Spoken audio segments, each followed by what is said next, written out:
विभागीय स्तर मागासवर्गीय मुलांचे शासकीय वसतिगृह निंभोरा अमरावती येथे पुनश्च एकदा आपलं स्वागत.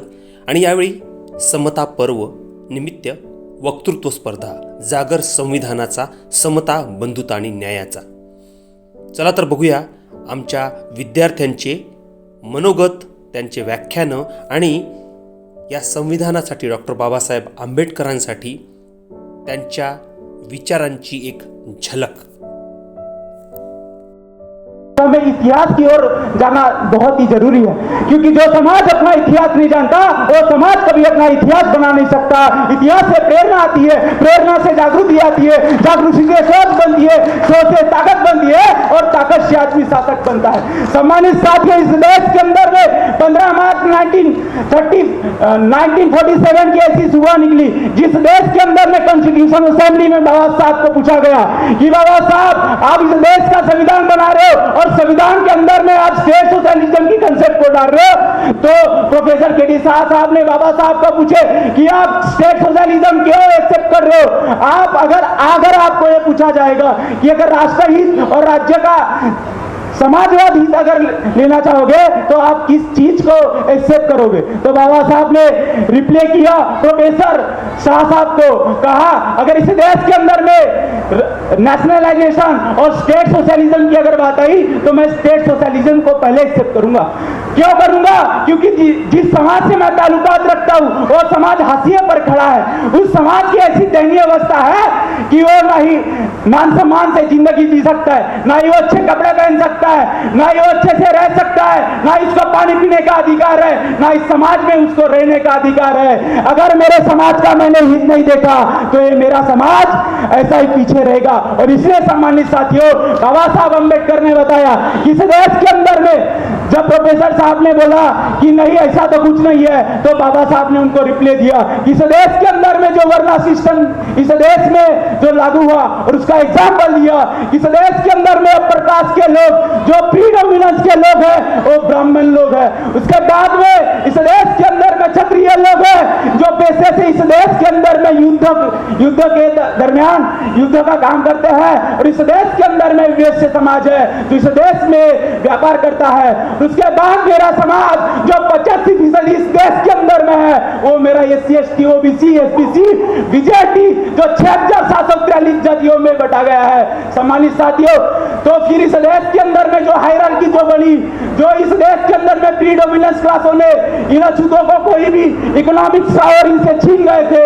इस इकोनॉमिक पावर के लिए बाबा साहब ने कहा अगर हमारे समाज ने तुम्हारी टट्टी साफ की है, हमारे समाज ने तुम्हारी बहू बेटियों की डोली उठाई है, हमारे समाज ने तुम्हारी दिहाड़ी मजदूरी करी है, लेकिन उसके बावजूद भी उनको ना ही उसके मुबदले कोई इनकम मिल रहा है. एक ऐसा इस देश के अंदर में पूंजीवाद था और उसी पूंजीवाद के छातड़े पर लात मारने के लिए बाबा साहब ने स्टेट सोशलिज्म की कंसेप्ट को कार्ल मार्क्स को लेकर के, सम्मानित साथियों, डॉक्टर बाबा साहब अम्बेडकर ने जब नेपाल के काठमांडू में जब कॉन्फ्रेंस लिए तो उस कॉन्फ्रेंस के दौरान बाबा साहब ने कहा था इस देश के अंदर में अगर स्टेट सोशलिज्म की कंसेप्ट को पूरे वर्ल्ड के अंदर में किसी ने रखा होगा तो महात्मा गौतम बुद्ध ने रखा था.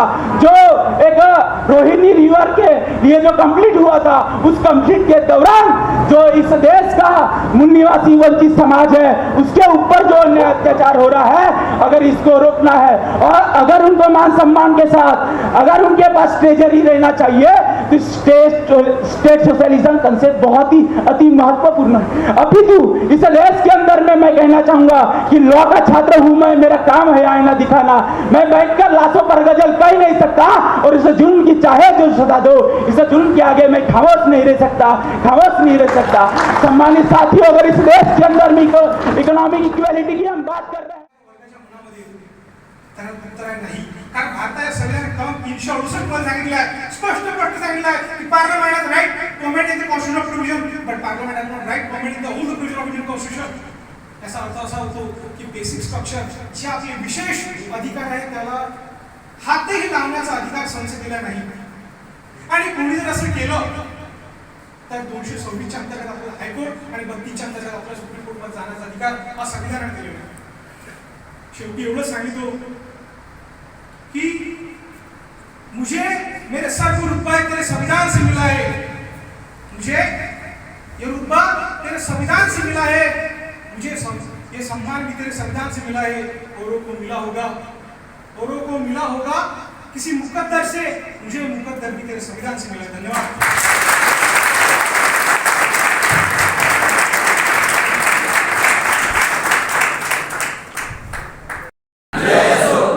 आजच्या कार्यक्रमाचे अध्यक्ष श्री जाधव सर, त्याचप्रमाणे श्री हारके सर, त्याचप्रमाणे श्री प्रसाद सर आणि मॅडम व जमलेल्या माझ्या तमाम वसतिगृहाचे विद्यार्थी मित्रांनो, आज दिनांक 26 नोव्हेंबर 2022 आपण सर्वांना माहित आहे आपण इथं काय साठी जमलेलो आहोत।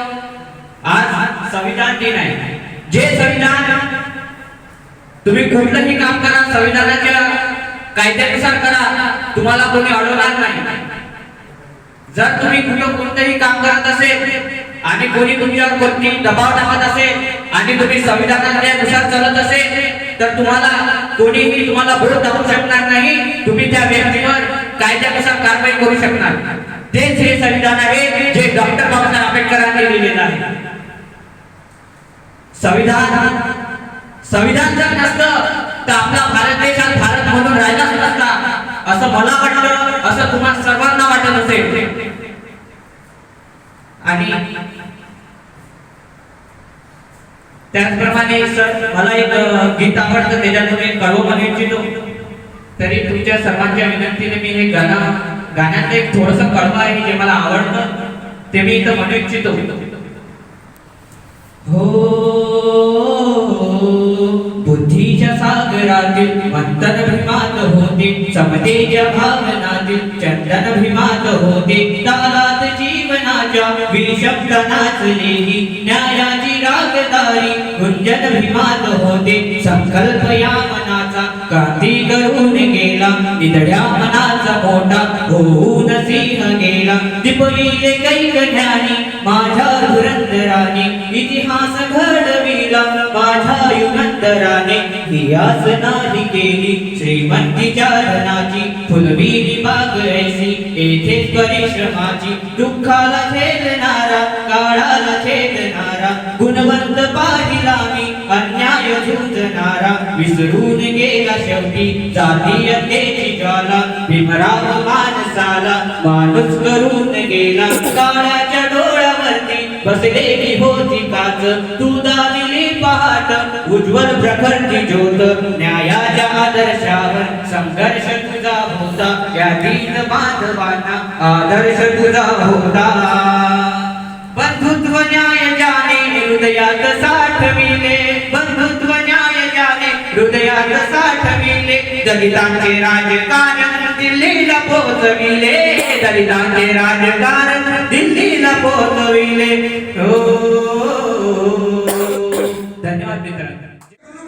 गुलूम करायचे की त्यांना स्वतः आसन स्वतः घेऊन जाण्यासाठी न्यायचे आणि त्यांना वर्गात पण बसू नाही द्यायचे आणि त्यांना खाली बसायला लावायचे। असे हे बाबासाहेब आंबेडकर यांनी इतके मोठे कार्य करून दाखवले की लोकही त्यांना म्हणत राहिले की बाबासाहेब ऐसा घोष करू लागले। त्यांनी त्यांच्या प्रयत्नातून आज हे त्यांच्या शिक्षणाचे पात्र ठरविले व त्यानंतर त्यांनी बॅचलर्स डिग्री घेतल्या। त्यानंतर त्यांनी कॉन्स्टिट्यूशन लिहायचं ठरवलं। त्यावेळेस पंडित जवाहरलाल नेहरू, लाला लजपत राय, ज्योतिबा फुले हे होते, परंतु जो माणूस 2 वर्ष 11 महिने 18 दिवसात हे संविधान पूर्ण करू शकतो, तसा एक माणूस म्हणजे आपले डॉक्टर बाबासाहेब आंबेडकर यांनी हे नियोजन पद्धतीने व चांगल्या पद्धतीने मूलभूत करून दाखवले आणि त्याचा आपण स्वीकार चांगल्या पद्धतीने करावा हीच विनंती आहे माझी।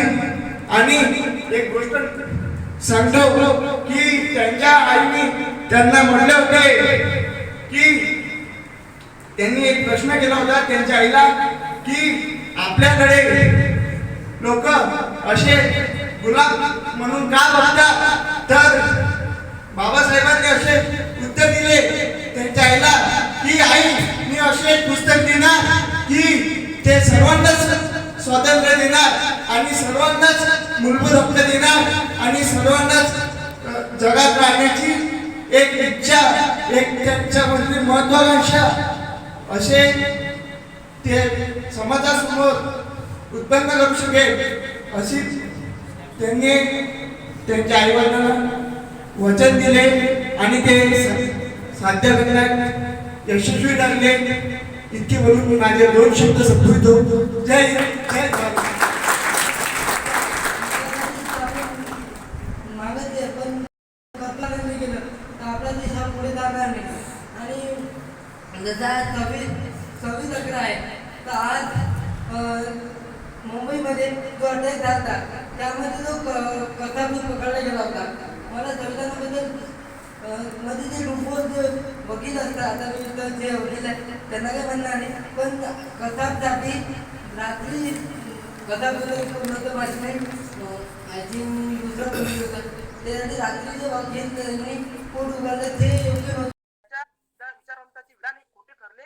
याच्या मागे जर कोणाची भूमिका असेल तर ती भारतीय संविधानाची भूमिका होती, हे आम्ही लक्षात घेतलं पाहिजे. मग या संविधानाची ताकद काय, या संविधानाने काय दिलं, या संविधानाची भूमिका काय, तरी भूमिका तर त्यावेळेस कळायला होती ज्यावेळेस संविधान झालेलं होतं आणि एका सभेमध्ये लाखाची सभा होती. त्या सभेमध्ये एक महिला पुढे येते, पंडित नेहरूचा गळा पकडते आणि पंडित नेहरूंना प्रश्न विचारते. ती महिला पंडित नेहरूंना प्रश्न विचारताय की अरे नेहरू, या देशाच्या स्वातंत्र्यासाठी तू लढला आणि मीही लढली, या देशाच्या स्वातंत्र्यासाठी तुझा जेवढा संघर्ष आहे तेवढा माझाही संघर्ष आहे, या देशाच्या स्वातंत्र्यासाठी तुझा जेवढा संघर्ष झाला तू माझाही संघर्ष आहे, मग या देशाच्या संविधानाने मला काय दिलं. त्यावर पंडित नेहरू स्मित हास्य करताना त्या महिलेला म्हणतात की तुमच्या जो डोक्यातला अंधार आलेला असेल तो मी दूर करेनच, परंतु आपण म्हणत ना या देशाच्या संविधानाने मला काय दिलं, तर या लाखाच्या गर्दीमधून एक महिला पुढे येत आहे, पंतप्रधानाला प्रश्न विचारताय. हे प्रश्न विचारण्याचा अधिकार भारतीय संविधानाने आपल्याला दिलेला आहे. म्हणून जे संविधानाची जे आम्हाला संविधानाच्या भूमिकेमध्ये असणारे अभिव्यक्ती स्वातंत्र्य काय ते आज आम्हाला दिसते मुळीच नाही. म्हणजे एनआरसी सीवर जर एखादी कायदे निघत असेल आणि एखाद्या व्यक्ती जर तिथे अभिव्यक्त होत असेल तर त्यांच्यावर काय होतं, त्यांना राष्ट्रद्रोह लागतो, त्यांना देशद्रोही म्हटलं जातं, त्यांना कधीतरी पाकिस्तानी म्हटलं जातं.